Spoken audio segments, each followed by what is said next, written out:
मी कुठला ड्रेस घालू, मी कुठले शूज घालू, मम्मा सांग ना मम्मा, मी काय घालू, मला ने ना मम्मा तू. आम्हाला जायचं होतं आज मूवीला आणि मायराला पण सोबत यायचं होतं, पण सध्या तरी मायराचा स्क्रीन टाईम नो ठेवल्यामुळे आम्ही मायराला नेलं नव्हतं. पण ती इतके प्रश्न विचारत होती की खूप असं वाटत होतं की नाही बाबा घेऊनच जावं, कारण की मन एकदम भरून आलेलं होतं. इतकी गोड गोड बोलत होती ती. पण मग फायनली विचार केला की नाही, म्हणजे सध्या तरी नाही न्यायचं मायराला. आणि मग आम्ही काही शॉपिंग केली. खूप काही असं घेतलं नाही, स्पेशली यांच्यासाठी काहीतरी घ्यायला गेलो होतो आम्ही, कारण की यांचा बर्थडे येणार आहे आता. पण यांना काहीच घ्यायचं नव्हतं, हे नाही आवडत ते नाही आवडत, खूप काही दाखवल्यानंतर पण काहीच घेत नव्हते. मग शेवटी काय, मी आणि मायराने आपली शॉपिंग सुरू केली. मी खूप काही नाही, पण मायरासाठी मात्र घेतलं. काही घ्यायचं होतं मायरासाठी, short pant, T shirt, pants वगैरे, ते काही घेतले. काय घेतलं मी लॉंग व्हिडिओमध्ये दाखवते तुम्हाला.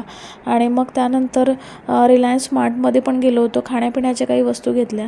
खूप असं रिलॅक्स वाटत होतं, शांत वाटत होतं, छान मस्त असा वेळ स्पेंड केलेला होता. चला भेटूया पुढच्या व्हिडिओमध्ये. कसा वाटत, take care and bye bye.